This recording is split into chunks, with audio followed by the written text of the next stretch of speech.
Hey, everybody out there in podcast land. Thanks for tuning in for another episode of eBay the Right Way. I'm your hostess, Suzanne A. Wells.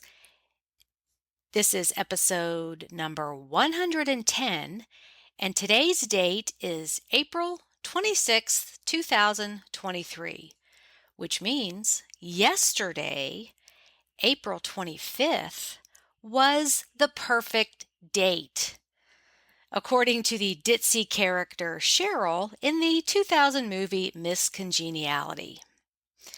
If you don't remember that movie or aren't familiar with it, when asked to describe her perfect date during the beauty pageant and expecting an answer like going out to dinner or walking along the beach, Cheryl answered, that's a tough one. I'd have to say April 25th because it's not too hot and not too cold. All you need is a light jacket. So yeah, that was in a movie made over 20 years ago, and the perfect date of April 25th is locked into pop culture history. Okay, some announcements. You guys are the best. I have a few shout outs and testimonials that I have already received about the 2023 Bolo book that came out a couple of weeks ago.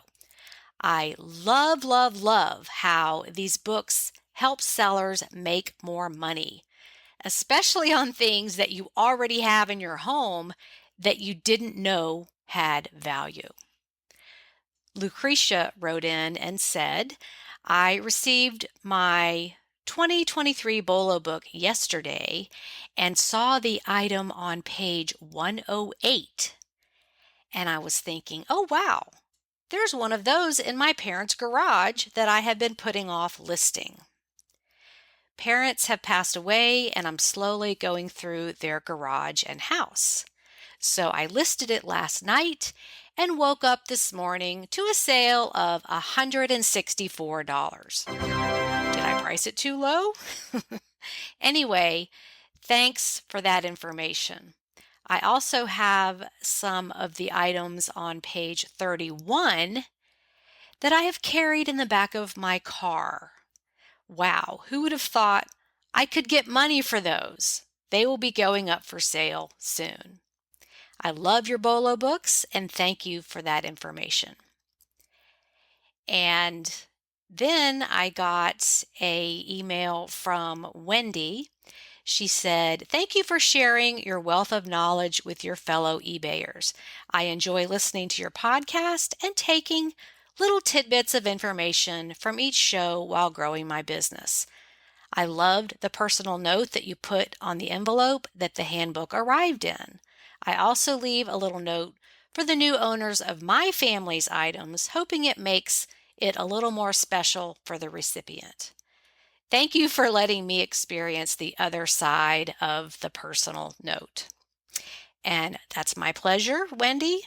I like making things personal. Yes, it can take a little more time to do that, but that's just me. I think we live in a world where things are getting less and less personal, so those personal touches really matter.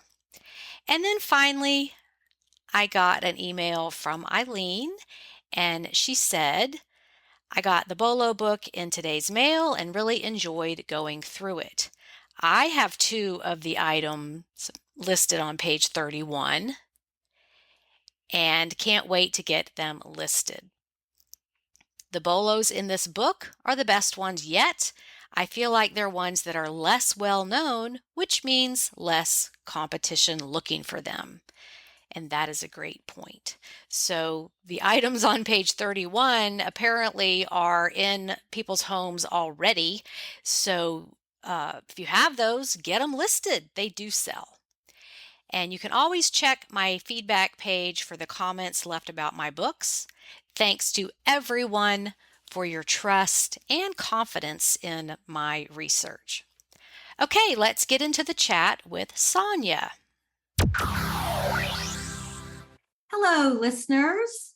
Today I have Sonia, And you're located where? We're in Salem, Oregon. Oregon. Okay. Yeah, that's right. West Coast. So another Pacific Northwesterner. I guess that's Yeah. what you call yourself. Yes. So, okay. And Sonia actually reached out to me about the podcast, and I wanted her to come on and tell her story.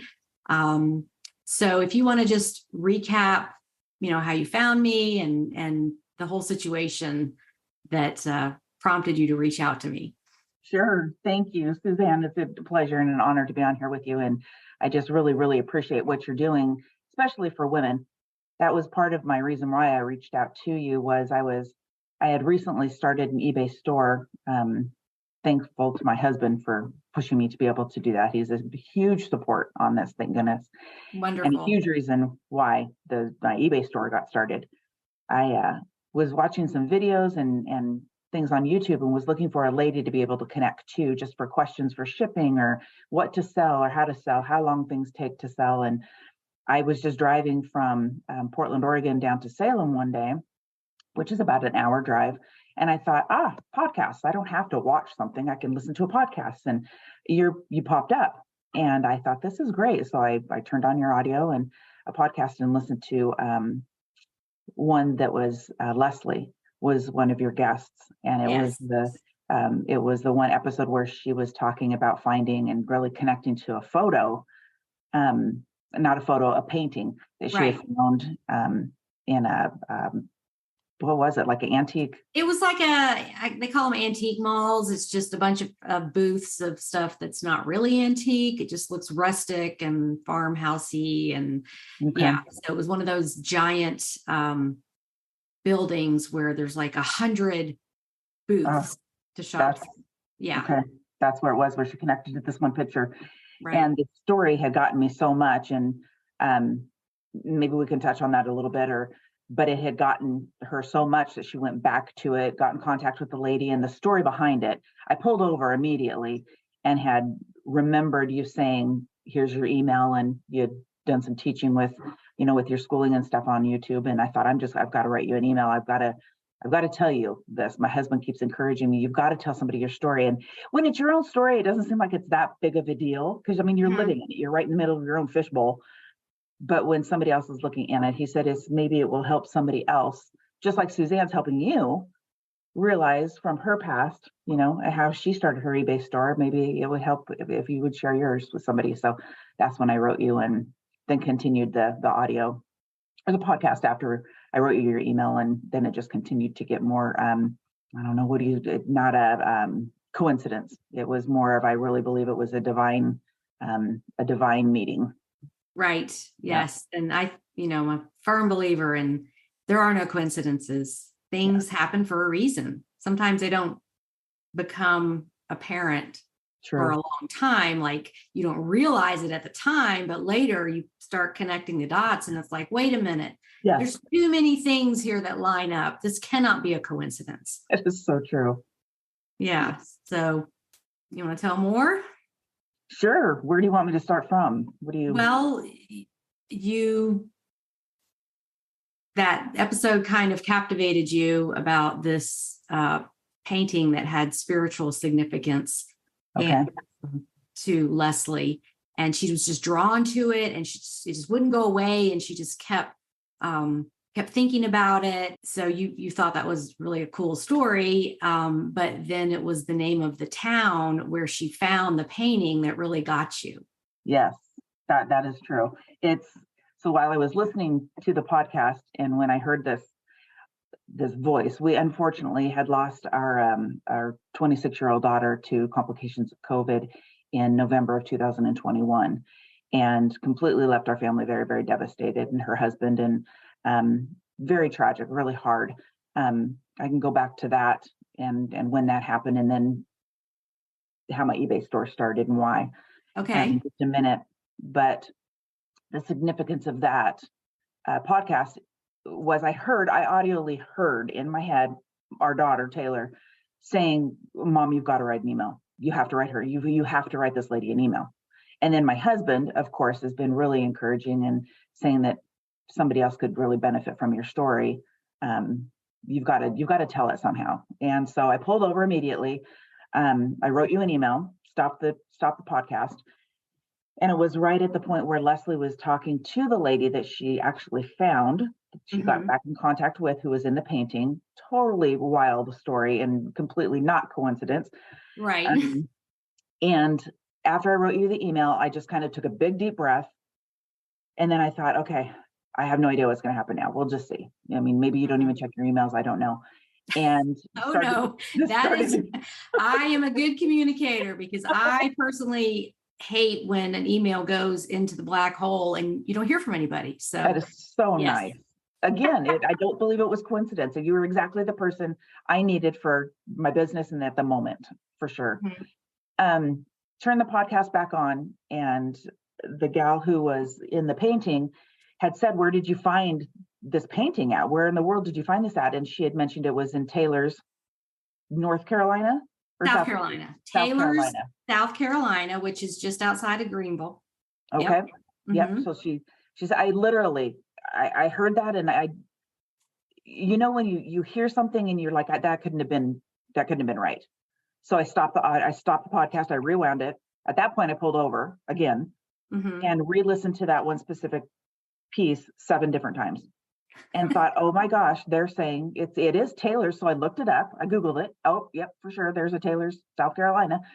And I sat there and tears just started pouring out of my eyes. And I just thought, thank you, Taylor, our daughter. That's exactly what I needed.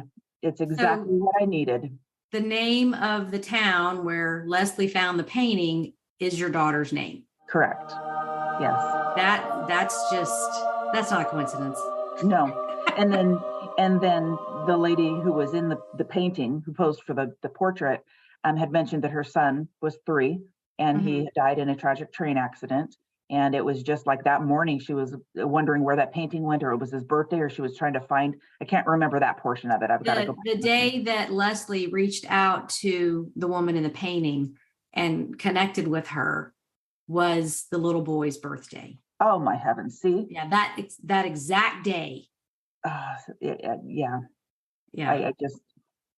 It got me. It just really got me. And I just thought, okay, I don't know why. Like I said before, sometimes your story isn't that big of a deal to you because you're living it. And sometimes I don't want to feel as if my story is more significant than anyone else's, because it's not. But if I prayed for someone and was looking for someone to give me guidance, and I found you, and you had found Leslie had found this woman, I had found you went through Leslie to find this other woman, there's got to be a connection somewhere. Maybe someone else would be able to hear this and be able to say, you know what, I can do this too, even when a lot of tragedy has hit. Right. And well, I met Leslie at our Greenville reseller meetup, which was, I think there's only 5 of us there. And she told that story, and I just got chills. I just, the hair on the back of your neck stands up and I said, oh, you've got to tell this story, because this happens to other people. There's signs out there, and you have to be open to receiving them and recognizing them. Sure. Because, of course, our loved ones on the other side are going to check on us, and they're going to send us messages. And it must be so frustrating for them when they're trying to help us and we don't see the signs, we don't recognize them. So I'm all about, there's no coincidences. There's things being orchestrated for us all the time. And so when you sent me that email, I was like, yeah, you need to come on the podcast and tell this, because Leslie was a little hesitant about doing it. She's like, do you think anybody would want to hear this? Oh, hello. And I think the masses of people, they want good news. You guys want to hear good things and good stories, and we want something to believe in. Yes. There's just so much bad news. We get enough of that. Let's tell some good stories, some happy stories, and give other people hope, because when you lose hope, that's a dismal life. Yeah, that's not a good place to be. So anyway, this all has to do with how you got started on eBay. Yes. So you want to go into that part? Sure. I was about 1992. 22, 23 years old, I guess, at the time. When I was in the cosmetology arena, so I did hair and nails. My parents had done in the industry for my whole life, and my mom and dad moved to a place called Independence, Oregon. It's a little tiny town over by Dallas, and from Salem, about half an hour from Salem, Oregon, on an air park. And so we grew up with airplanes in our hangar, and we'd go in. The community was very, very tight. Everybody would, grab their airplanes and would go out and have breakfast in the morning, fly to a location and have breakfast together. Oh, that's fun. It was really a fun growing up. It was very, very fun experience. Well, there was a lady who lived out there with her husband who had never had children before. Her name was Judy. And she just kind of became like my surrogate aunt, so to speak. She decided that one year she asked my mom if she could make me a birthday cake. And my mom's like, yeah, okay, yeah, sure. I mean, my mom would have never made a birthday cake before. It's just not her thing. So Judy just kind of took to me. I took to her, and like a surrogate aunt. My mom and dad both had a salon. And so Judy started coming to my mom to get her hair done. And Judy was a librarian at an elementary school for years. She had gotten divorced and moved from the air park and moved into Salem. My mom still did her hair. Well, at the time, I was growing up and married, and she had, come to the wedding, and she was always part of the family events. And when I got my license and started doing nails, she came to me to have her nails done. So when you're sitting there with somebody for an hour and a half or an hour at a time, holding their hand while you're doing their nails, you get kind of pretty tight with people. And you see them every 2 weeks. You see them more than you see your family. Right. And you're touching them and holding them, Well, and they say that, your best confidant is your hairdresser. It's true. You're kind of a captive audience for an hour.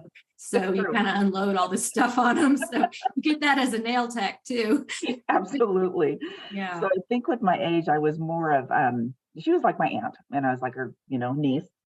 She would, she watched TV. She had her cats. And so when we would go on vacation, she would watch our cat for us. And then I had Taylor, and she just really took to Taylor, and she made her, some blankets. And at the time, this company called Kirk's Folly, it was a jewelry company. It was yes, their stuff's gorgeous. It's really pretty stuff. Well, at that time when I had Taylor, I was 24. I loved the whole idea, especially with having a child and a little girl, of the angelic. I loved the fairies and the glitter and the sparkle, and I wouldn't say wizardry, but it was like sorcerers and globes and. Well, it's kind of a little friendly, happy, supernatural touch. Yes, it's not all the scary, mean things. It's like fairy tales, right? Exactly. And so they were on QVC at the time, and so she would come in to get her nails done, and she'd always say, "You've got to watch.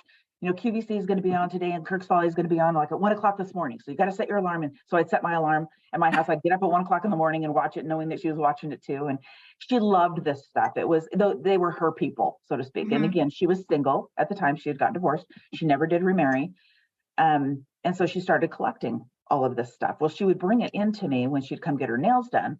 And they were like little trinket boxes, and they were like 3 inches high or 2 inches high, and just little boxes, and they were beautiful.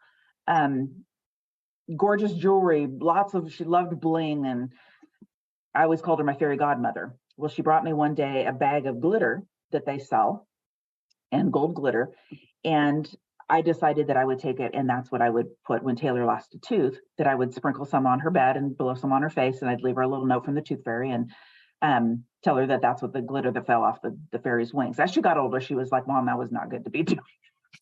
I thought it was awesome, but anyways, it was that kind of a tradition being passed on. And then Judy kind of became her fairy godmother. And so she would show me these items that she would purchase, and I was enthralled with them. I loved them. And she said, "Sonia, I don't have anybody else in my life. I've got nieces and nephews, but nobody that I'm close to like you.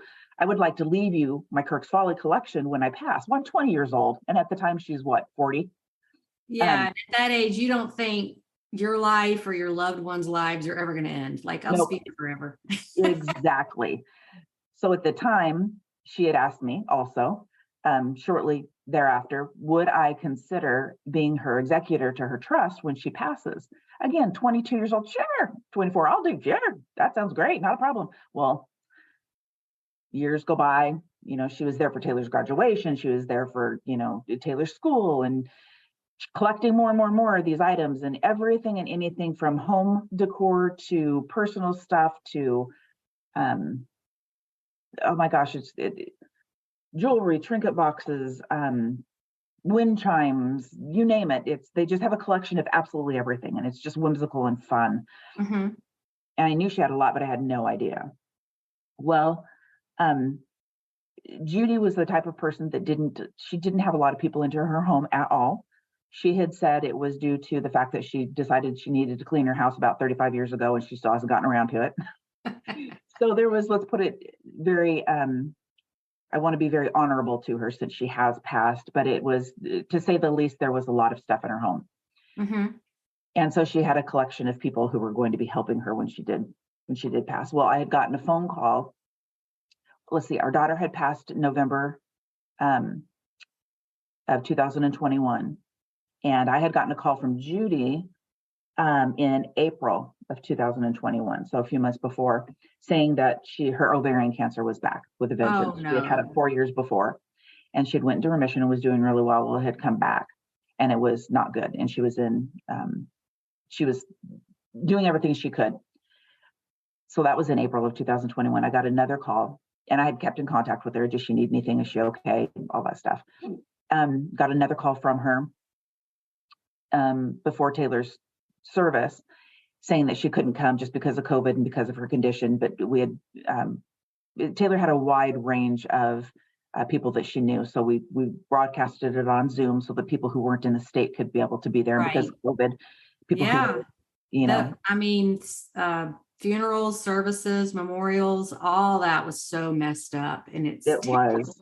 You lose somebody and you want to honor them, and it's like, well, you can only have 5 people come, and you couldn't congregate, and it's just another layer of grief on top of the original ones. Like, I can't even honor this person because of this time we're living in. It's terrible. It really was. Exactly.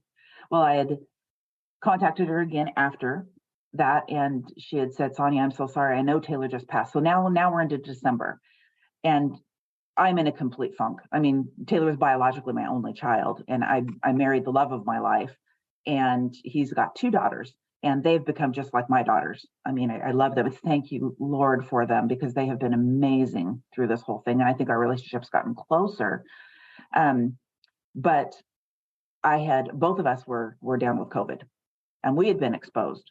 Mm-hmm. And so we had to plan Taylor's funeral and everything online and with family members and everything by our home over Zoom. We had gotten to the point where it was right at the day where we were clear, no symptoms, everything. We had her funeral. Mm-hmm. I've never seen so many people in my entire life.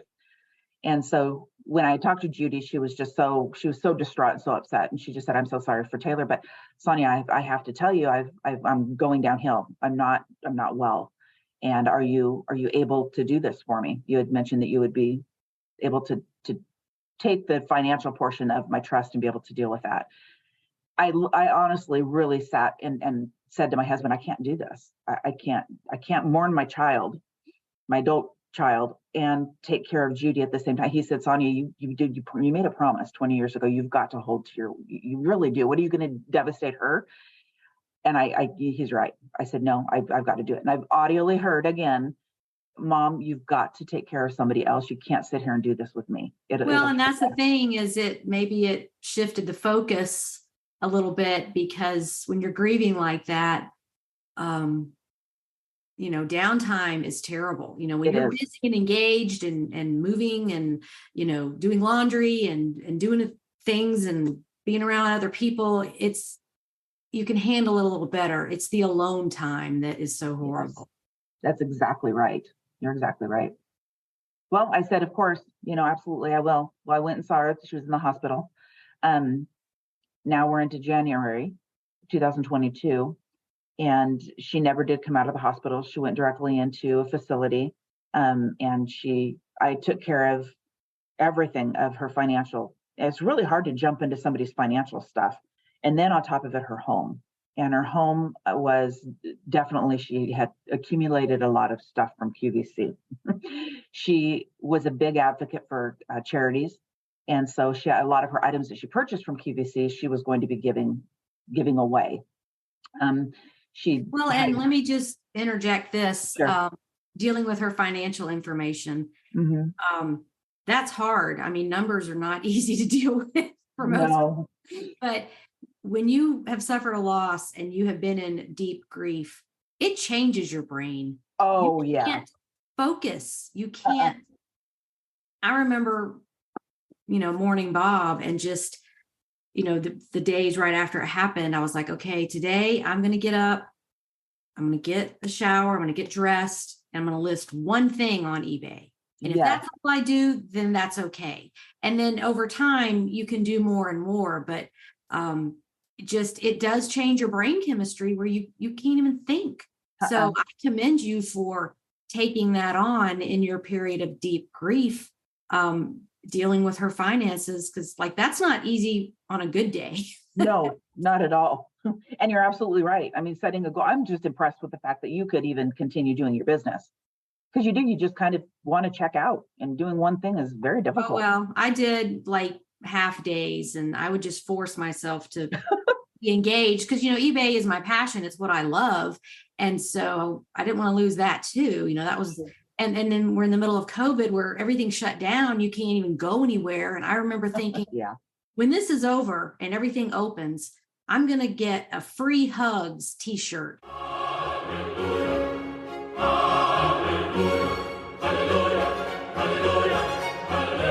And just walk around and just hug people because we were so, there was no physical contact, and I lived alone at the time. So that was even worse. Yeah. You go out on your porch and you wave to your neighbors and stuff like that. But and I do have a free hugs t-shirt. That's great. And it didn't work. It's but it made me feel better to walk around in it. I love it. Well, at the time, I did not have the eBay store at all. Okay. So she wanted to continue to be as actively involved with her bills as possible, which I totally understand. So I'd go over things with her, and I'd go to the facility every day and see her, but figuring out what bills to pay, how to pay them, all that stuff. And then she kept mentioning, don't forget, it's in my will that you get all my Kirk's Folly stuff. And then you get everything and anything before anything goes to charity to look through my house if you want anything. And all I could think of is, I don't want anything. I just want you, I want you to still be here, and that's not going to happen. But she didn't want anything removed from her house at the time, but because she had no idea if she was going to be, I mean, who knows? God can do crazy things. God can do amazing healing. And as far as we knew, she could have been back in remission again and back on her feet. Who knows? Right. So we didn't know what to do with her house. Then she got to the point where she said, I'm not going to meet. I've got to go on hospice, and I'm not going to live anymore. I know this. And she had it was a beautiful, beautiful, beautiful journey for her. She had her faith, and she set things up very nicely. She saw that Darren and I, my husband and I, had her finances under control. She knew, I just think it was time. It was just time. So then in the interim, I would come and go and be in her house, and I would bring her things here and there. And she would ask for specific things. Can you bring me this ring? Or could you bring me this necklace? Or could you bring me this charm? I really like that. And so we didn't disperse anything at all.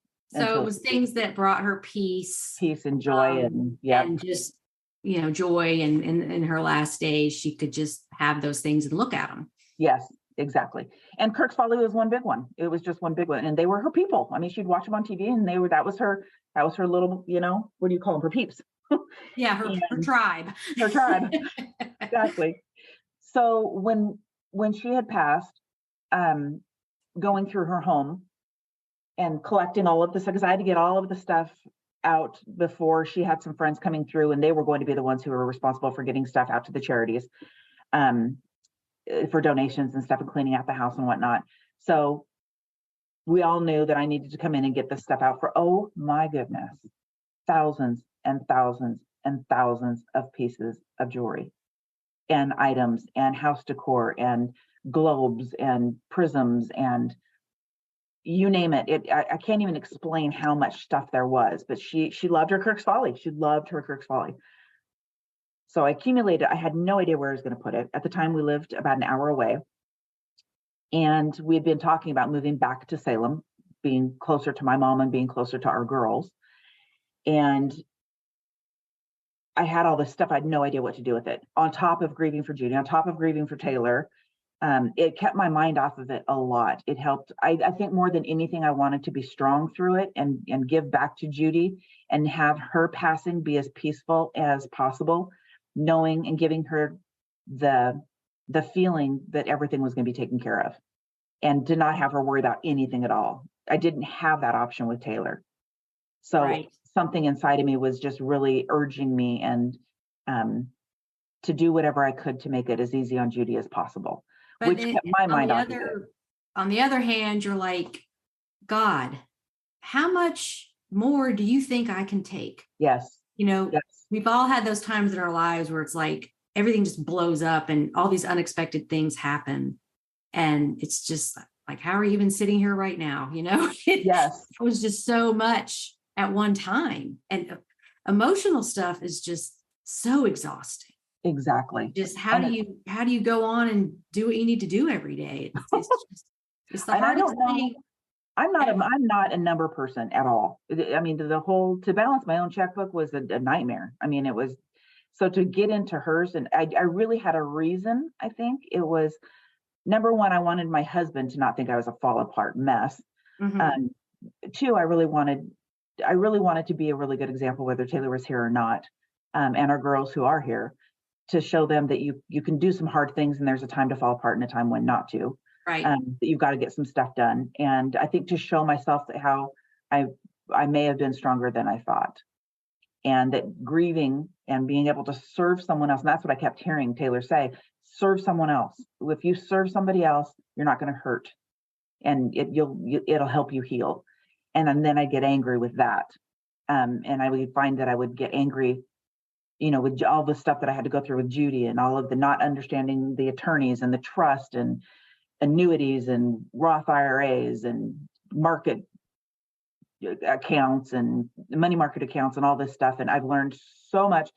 Can say right now, I am so grateful that I had the opportunity to help Judy feel the way that she felt when she passed, to be able to be a strong mom for Taylor, even if she's not here, an example for our girls that are, and grow the way that I grew and start something that scared me so much, which was an eBay store. I had no idea what I was going to do with all this jewelry. Are you kidding? After going through all that, you're afraid of an eBay store? I was terrified. Well, I mean, this is a piece of cake compared to all that other stuff. Again, when you're in your own fishbowl, you don't see it. Isn't it funny? Right. You're right. When you're in the middle of it, you don't realize that. And then when everything's new to you, and it's like there's eBay has a lot of moving parts and a lot of layers. And that's why so many people never start, is they're like, I'm not going to be able to figure that out. This is too complicated. I can't do it. Well, and I wanted a woman. I wanted women. And we're strong. I know we can do it. I know we can do stuff. And that's exactly what I had thought is, if I can go through and do what I've just done, what's the worst that can happen? Well, my biggest fear was, what if a product doesn't get to somebody? Or what if I mess up on the shipping? Or what if I put in the wrong item? Or what if somebody's not happy and they want a refund? And I just went paralyzed. And finally, this was, Judy passed in May of 2022. Our daughter passed in November of 2021. It's now 2023. I've got this massive amount of, literally one side of Judy's armoire, one side of it that opens on, the two doors open on the sides. One side had about 170 necklaces. That was just one side of it. So I've got boxes and I don't even know how to organize it. It was so overwhelming. It wasn't even funny. So my husband said, when you're ready, you'll be ready and I'll be here. That's his big gift, is to be able to organize and be able to help people schedule out how to do things, in time wise. So now we're into February of 2023.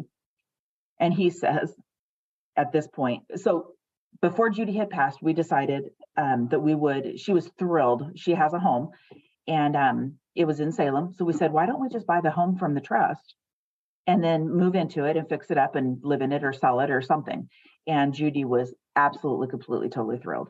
She had always said that the Kirk's Folly that I'm getting can either be money for me, it could go towards Taylor, it could go towards her college or something. Well, that didn't happen. So we thought, what's the next best thing? Let's go ahead. Let's just purchase the home. She gave us an incredible deal on it. And so we bought it from the trust. And in the meantime, we thought we were just going to fix it up and then just sell it. Really got to thinking about it and thought it probably would be a really great idea if we already purchased it. We're already paying, we already got it. So why don't we just move in? We'd save a ton of money. I'd be closer to my mom, closer to our girls, nice stepping stone. We'll fix it up and just gut it all out. And she was thrilled knowing somebody was going to come in and that we were just going to fix it up. She was completely thrilled. So we had decided that we would do that. We thought we had somebody who was going to purchase it. That fell through. It's all the things that you just are like, okay, this is meant to be. This is how it's supposed to happen. Mm-hmm. I kept telling Darren, I don't want to start an eBay store because what am I going to do if we're moving and I've got to transport? I mean, wherever I'm at, I have to have my merchandise. I have to have my Yeah, material. I've been there and done that as an experienced seller, and it is not easy. You got to coordinate, what's the last day you're going to ship before you pack everything. My thing was always moving my inventory. It's the last thing on the truck and the first thing off with my shipping supplies. So as soon as I land, I can start shipping what's sold. Even if I had put my store on vacation, I'm still like, I want to ship these things. I got to get these out. So true. It is. I said, oh, great. Now we get to work right back into another anxiety issue. Right. Like just put that aside until you get settled. So Darren said, okay, we're kind of at a point now where the trust is kind of wrapping up. The distributions for her charities are going to be out. And everything's going to be done here pretty quick. So he said, why don't we start that eBay store? Well, I start hyperventilating. I'm just scared to death. It's ridiculous. And he said, I'll tell you what, I'll get on with you. I'll set up the store. And then you just start putting your merchandise on there. Think of it this way, Sonia. It was all a gift. It was all a gift. So anything that you make from it is just a bonus, which is wonderful. And he said, I wish you had reached out to me at that point. I could have helped you understand that it wasn't as scary as you thought. Me too. So I'm just encouraging anybody and everybody who's listening to this, if you are in that position and you need somebody, reach out to Suzanne. Maybe my new thing for 2023 will be like an eBay hotline, There you go. An eBay anxiety hotline. Like, just give me a call. We'll go. I'll talk you off the ledge. It's not so what you true. think. Yeah, you just need somebody who's been there and done that to say, "Oh, you got this. You can do it. Millions of people do this. You can do it too." And I hearing that would have been incredible. And hearing it from my husband is one thing. And sometimes you just think, okay, he's seeing more in myself than I'm seeing in myself too. Yeah, well, and you've been through so much, and this was something new. So of course you're going to be apprehensive about it. Very, very. And I kept thinking, I'm going to run out of jewelry. I mean, eventually at some point in time, I'm going to run out of Kirk's Folly. But he said, in the meantime, it'll be a really great opportunity, a great experience, and go for it. Well, there's a lot of items that she has that I really like that I kept myself.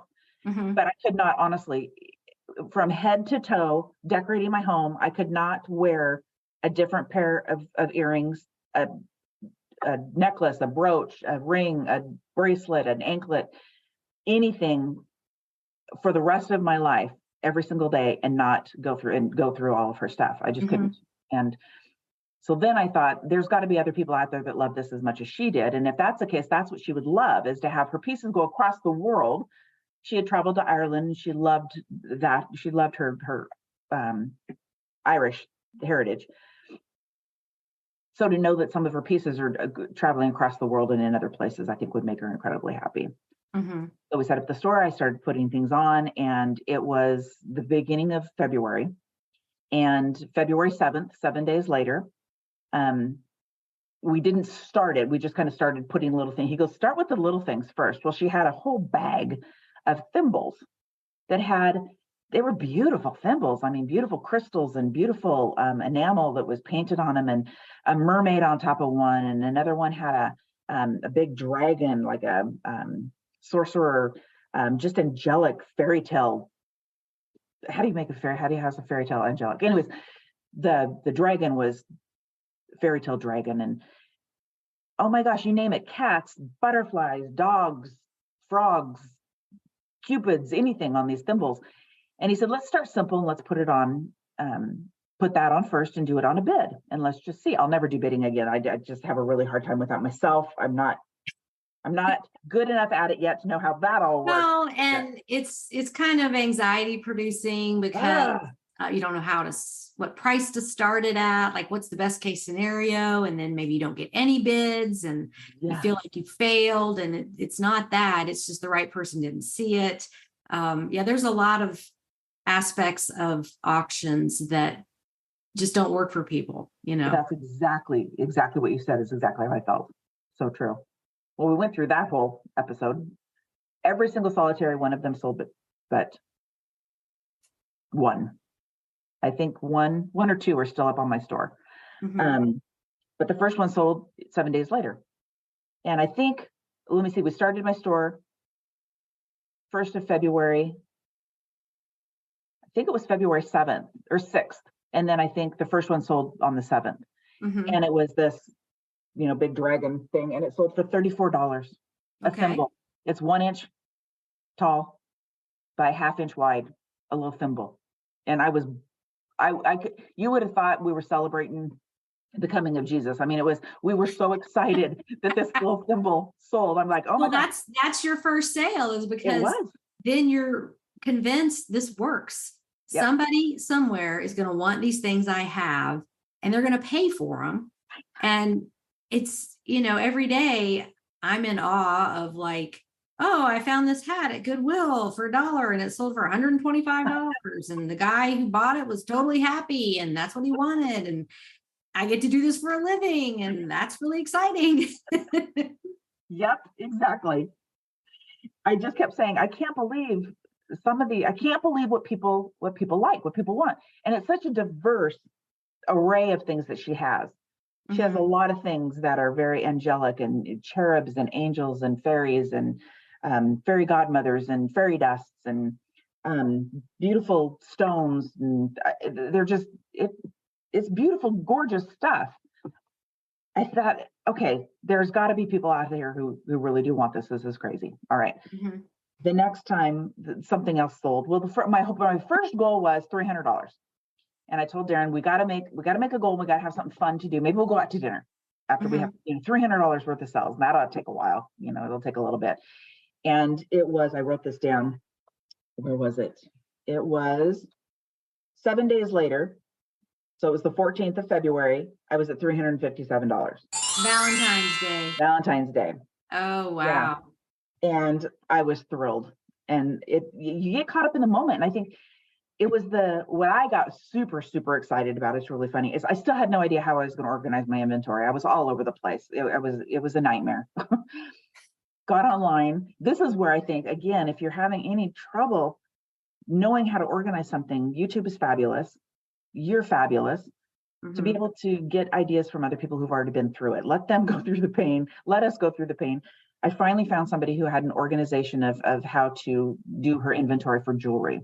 Got a hold of her, started putting together that. It changed my life. It changes everything. I wanted something so simple that if I wasn't here, I could call in and have our daughters go to the house, go to, bin number N1, necklace bin 1, and go to number 4 and pull that little baggie out, put it in, print off the label, and anybody could walk in the house and be able to pull out inventory and be able to send it. Great. Finally got to the point where I'm able to do that, which is super, super awesome. And we're only talking 2 months ago. Yeah. Because we're recording this on April 12th. Yeah, it's crazy. So you've come a long way. How I found one customer reached out and said she liked a couple items. Well, the trinket boxes that Judy had, one of them was a beautiful unicorn and Pegasus. and it was a peachy pink, really beautiful blush body color with lots of glitter and these huge, big, lacy wings. Mhm. And then the wings came off, and that was the trinket box inside. And that sold for 150. And I'm just like, what? Thinking, oh my gosh, Judy has hundreds of these things. This is unbelievable. I could keep all of them, but where am I going to put them? What am I going to do? And then that felt like, for me, it was just being very greedy. And there's a lot of other people out there who would love this stuff. So, well, and they may have been looking for that piece for yes. years. You know, Yep. if it was only sold on QVC and there was a limited number, and Yep. that was 20 something years ago, maybe, you know, there's people that, oh, they have their alerts set up on eBay. Like they want that, you know, beautiful purple hummingbird, which is that what's on your necklace? Is that a hummingbird? It's what is she? Oh, it's an angel. Angel. Okay. Uh-huh. I've been looking at that the whole time. And for the Yeah. list, it's this beautiful Well, they've got these crystal. cool. I don't know if anybody else has them, but they've got their magnets. The magnetic clasp. Okay. Uh-huh. So is that Kirk's Folly? It is. Yeah, it looks like it. And it's this Yep. beautiful sort of purple angel with these wings and crystals and rhinestones. And it's just gorgeous. Yeah. It's So just there could be fun. somebody who's like got, you know, all of the angels and they're missing one and you have it. That's exactly right. You said it exactly. There's a one it's a butterfly, and it's and it's not a butterfly, it's a dragonfly, but it's got Mhm. like a fairy in the middle of it as the body of the dragonfly, and then these gorgeous wings, these colors. Lady reached out and said, "Oh my gosh!" And what I was selling it for, the price of it. That's the other thing. I didn't want to outprice. I know it's worth, but I need to go through the inventory, and I don't want to make it so outrageously expensive that people aren't going to purchase it. They want these items. They Right. they You want want to something I want rehome to it provide. with somebody who's going to appreciate it Yes. and love it. And that's what Judy would want. And by the way, do you know about the dragonfly Uh-uh. as a spiritual symbol? No. It's a very spiritual, I don't want to say it's an animal, but it's like it represents rebirth and renewal and all of that. It's a very spiritual symbol. So if you have dragonfly stuff, get that listed because people I do. And see, I learn something every day. I had no idea. This makes a whole lot of sense now that you just said that. No wonder. So this well, lady I have a reached out. story about that. I want to hear it. About this in my book. I had a friend who died of a brain tumor in 2018. And she kind of showed up in my life and, you know, sent me messages and symbols and stuff. And she came to me in a dream and told me her symbol was dragonfly. When you see a dragonfly, that's me. So I connected with her sister and went to lunch with her. And that morning, before I left for the lunch, a couple things sold on eBay. One of them was like this anthropology top I'd had for a year. Somebody bought it at full price. Guess what was on it? It was not a dragonfly. It was dragonflies. Oh my goodness. And it was like, I just had chills. It was like, you got to pay attention because they're sending us signs and symbols all the time and nudges. And so I'd already known that about the dragonfly, and then I had this trinket box with a dragonfly on top of it that I just found at Goodwill and just kept it. And I was like, you know, I'm going to wrap this up and give this to Lori and just say, you know, this is what Kelly said. Here's this trinket box, you know, look for dragonflies. And then she started seeing them.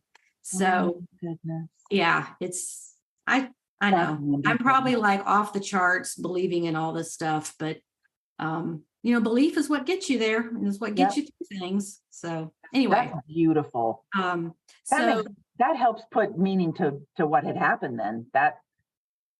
I'm so new at this. I feel like I'm such a baby compared to all of you who've been doing this for so long. And it won't take you long. I mean, how many things you have listed now? Oh my gosh. How many do I have listed? Where is it? 115 or something, but that's excellent. I ran into this. So this woman reached out to me about the the dragonfly. Mm-hmm. And what I was selling it at was her address when she was a child. Okay. So the dollar amount was her address of her home, and Oh my dragonflies gosh. were her absolute one favorite of all times. Well, come to find out, this was available. She loved it and fell in love with it and got it. So it's things like that that you're like, oh my gosh, this is really cool. I really made her day. Well, I found another lady reached out to me and bought this Pegasus trinket box and bought another item and came back and said, I'd really like to be able to look at your stuff. What do you have? I said, I'll put together some lots and everything. And if you really are interested in it, you can buy them by the lots. I think she was probably 3/4 of my total so far on what she has bought herself, almost $5,000. I have that written down. Oh my gosh, really? $4,219 worth of stuff since February. And that's one person. What's that? And that's one person. One person. And where is she located? I think she's in Japan, China. So other side of the world. Oh yeah. And she's fabulous. And so this is another thing that I was learning is, how do you know you can trust these people? What happens if you send these items and da da da da? So I'm looking on people's feedback, and it's so neat to experience somebody else's personality over words, over your messaging with these people. But then reading the feedback on them, you kind of almost get to know them through the feedback on other people.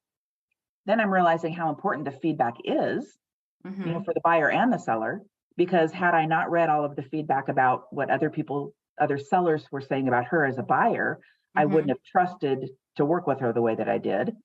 And just little things like that I wish I would have known, from somebody who's already gone through it. But just for the listeners, because you already know this, but there's so many safety nets on eBay. Of course, you're going to hear the horror stories because that's what people like to talk about is all the bad things. But, there's ways to work through these issues, and you don't really have to worry about being scammed or, even if the person's in another country, they're just like you and they want to buy stuff, the ones that are scammy, they just opened their account yesterday. They have zero feedback. Obviously everyone starts with zero, but you kind of get a feel for it, but you shouldn't be terrified of, being taken advantage of on eBay, because there's just so many ways to work through everything. eBay will look at your messages. That's why you should always correspond through eBay messages, because if there's a problem, then eBay can look at that and step in. And great advice. Yep. So I am surprised, though, as such a new person, that you sent such expensive things, but she bought them a little bit at a time. She didn't buy $5,000 worth of stuff at once, did she? Well, close. Oh, really? So did you use the eBay standard international shipping? Yeah. Okay. So that has a safety net on it. And that's what eBay wants us to do. Super helpful. Yeah. Yep. Yeah. At one time she bought a bundle for $498. The next time it was a bundle for $300. The next time it was a bundle for $560. The next bundle was a $1,791. So she's a fantastic repeat customer. She's amazing. So at that point, I want to be able to I read a book one time, basically how to give back to your customers. And being in the hairdressing industry for my whole life, it was like, what else could I do that could be just a little bit more special than someone else? And when you're dealing with the resale business, what could you possibly do? Quick communication, constant, if something gets lost, you'll replace it, or you'll give them their money back or give them a discount, or always being able to do something. But my big thing that I got super excited about, which sounds so silly, I was totally, completely enamored with the fact of wrapping things and giving them to people. So I had ordered a bunch of stuff for myself and got it from someone, and it came just in a box, and everything was mangled up and twisted and knotted up, and it was awful. And I thought, I don't want people to have to do this. I don't care if you order 10 items or one item. I want each of them individually wrapped. I want it to be like a little Christmas every time that they opened their box. So when I send things, I always put it in a little Ziploc, the jewelry bag, right? And then I always put it in a little mesh bag that has little drawstrings, so it's really nice and pretty. And then I stick it inside of a box, and then I put the box inside of bubble wrap, and then I put that inside of another bubble wrap thing. So, and if they order, like this one customer of mine, had 25, 35 items. It was ridiculous. It was crazy. The one box I sent was about 10 pounds, honestly, of stuff. And, but each one was individually wrapped. And I thought that's the kind of stuff that I think I can do on my end that really makes them feel special and grateful for what they're spending their really good hard-earned money for, something that absolutely gives them so much joy and so much happiness. To unwrap something. Well, and you don't want your buyer to have this box of mangled stuff and have to sit there for an hour untangling everything. No. They want to open that beautiful angel necklace and put it on. Yep. At that moment, or if they're giving it as a gift or something. So exactly. I think that's a great idea, just making sure that they can open that box and go. They don't have to unravel anything. Yes, they don't have to clean anything. I make sure everything's, all the earrings are sanitized and they're cleaned, and make sure everything's sparkling and everything is. I know that's what Judy would love. And do you have a ultrasonic jewelry cleaner, or do you do it by hand with that jewelry cleaning acetone stuff? I do. I usually use it's called Awesome, and I usually squirt it with that or just some soap and water. I tried with one of the trinket boxes, putting the lid and some brooches into my ultrasonic, and it jiggled the stones loose. And so I don't do that. I don't do it in that any longer, just because I don't know.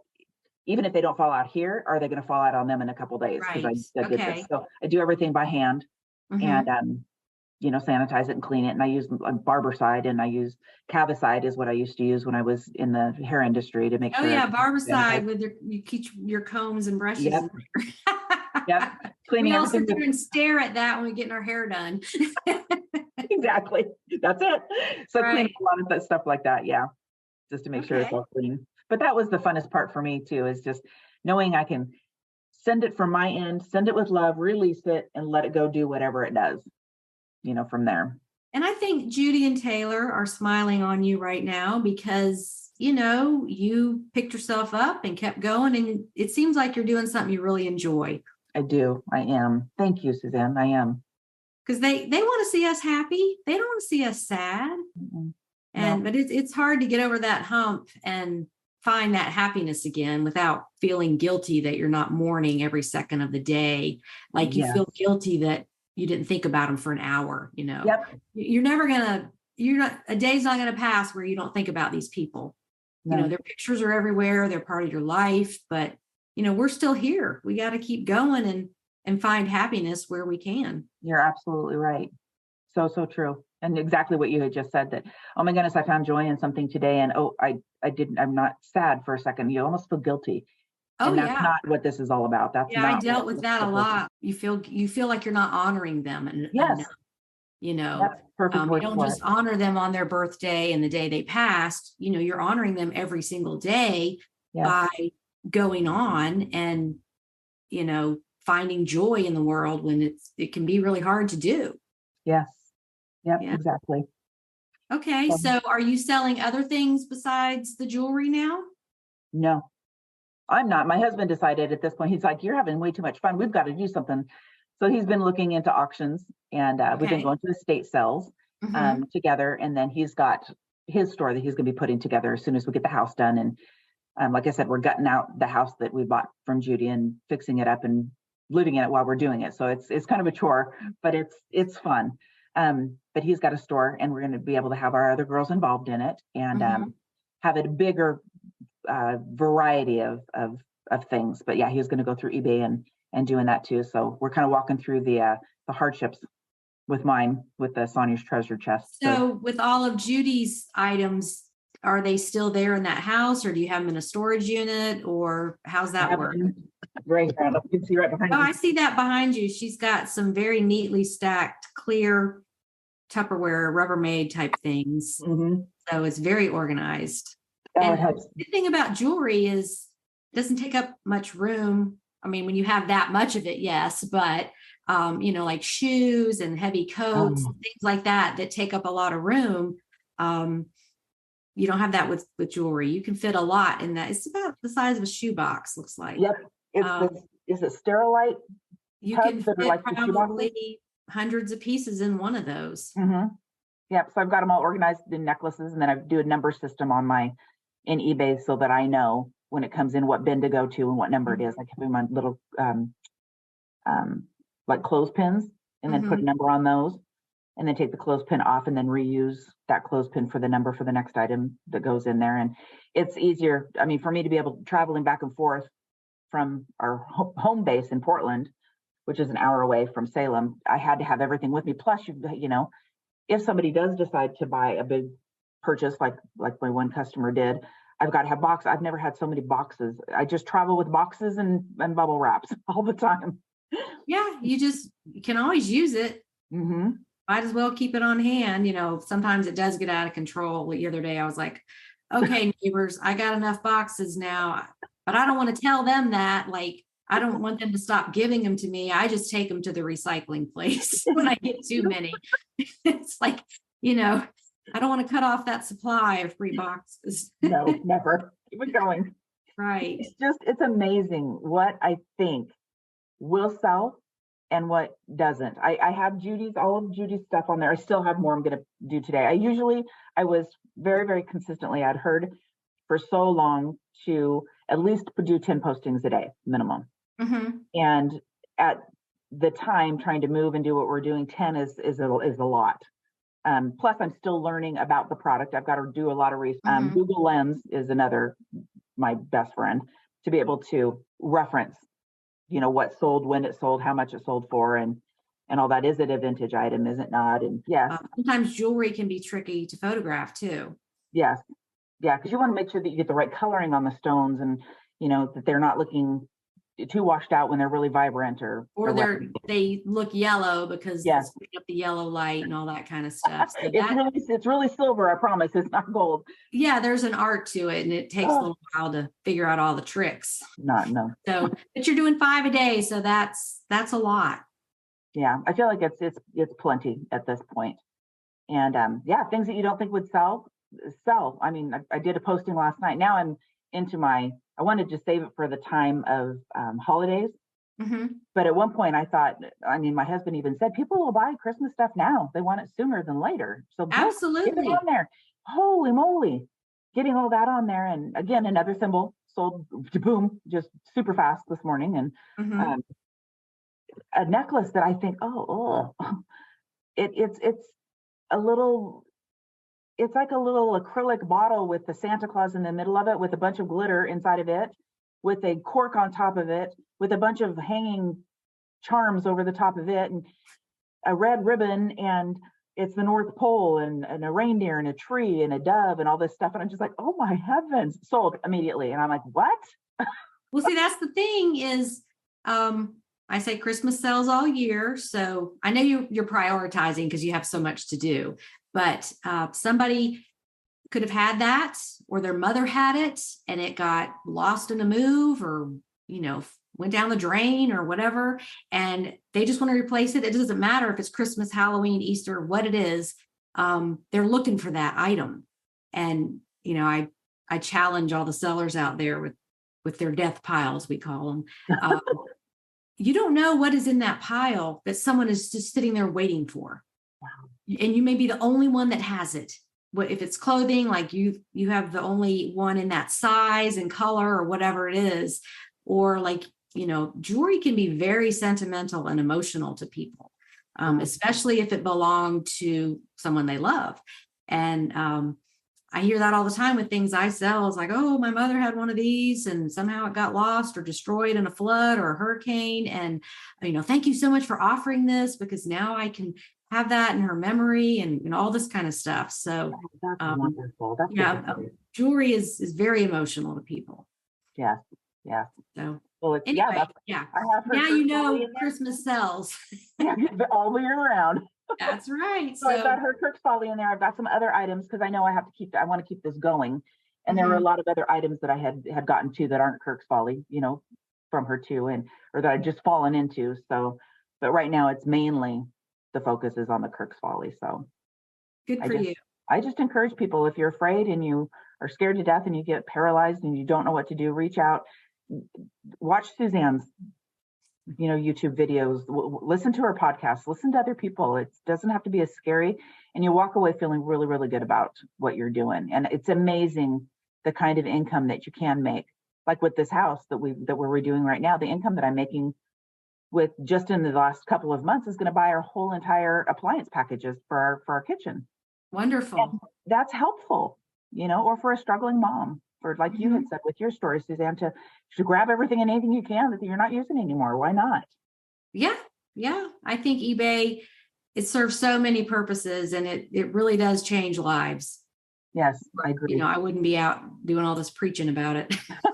Well, I have to thank you immensely for, honestly, it changed my life that day. I heard your podcast to begin with, and then listening to Leslie's story, it gave me a whole different view on things. And I can't thank you enough for it. Can't thank Leslie enough for it, for putting herself out there thinking it wasn't going to make a difference. And it has.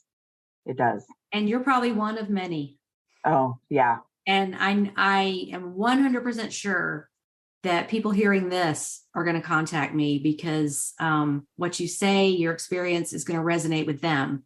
So yeah, we just keep spreading the good word. Yeah. We'll keep being the vessel. Okay. Well, it's been a joy to have you on. I'm just so glad to hear how things are getting better for you.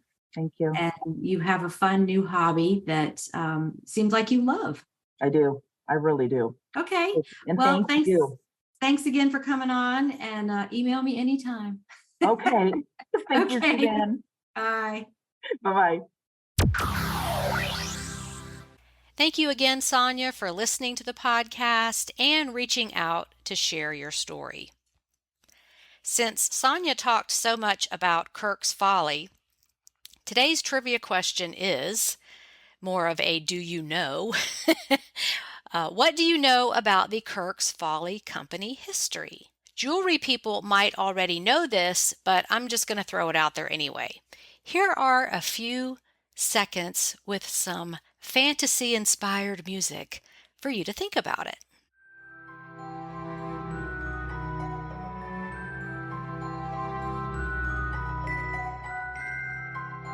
Okay, from their website, Kirk's Folly is a world of fantasy jewelry, home accessories, and clothing that reflect the Kirk's belief that dreams really do come true. The collection covers a wide spectrum of themes, from fantasy to romance to storybook legends. At the sight of these whimsical pieces, eyes light up and minds drift away to a world where fairies reign, mermaids splash, and glowing stars grant wishes. This most enchanting realm has been christened Fairyland, and Jennifer Kirk leads the parade of magical characters as the fairy godmother. The Kirk's Folly story began in New York City in 1979 with 1 part magic and 2 parts hard work and determination. It was while sitting at their kitchen table that the creative genius of Helen Kirk sparked the inspired foresight of her sister, Jennifer. The company's personal philosophy is, if you can dream it and believe it, you can do it. That dream carried them to QVC in 1992 when the Young Network decided to take a chance on the whimsical jewelry designs that were unlike anything else they offered. Though optimistic, the buyers weren't sure how the audience would react to the fairy tale and angelic-themed products presented during the hour-long show. They got their answer when everything sold out in only 40 minutes. The audience immediately embraced the captivating designs with a passion that continues to grow with every passing year. The QVC journey progressed to London, Germany, Italy, and Japan. The original Kirk's Folly closed in 2014 after 35 glorious years in business. However, Jennifer and Helen did not take kindly to retirement and started designing and manufacturing again because they just couldn't stop. Their ever-loyal community was the primary reason for their return. So the keywords there are fantasy and enchanting. So if you're not a jewelry seller, maybe you might become one now, because this stuff is just gorgeous. It's easy to recognize, and on the back of it, it plainly says Kirk's Folly, so you shouldn't have any trouble figuring out what it is. Okay, next week, my guest is Linda, who is 70 years young, a retired nurse, and is killing it on eBay. She is like a walking encyclopedia. My gosh, she is just full of knowledge. Thank you, everybody, for supporting this podcast. I wish I could give you all a big hug. I appreciate you for tuning in every week and listening. Keep moving forward, stay positive, and I will talk to you next week. Bye for now.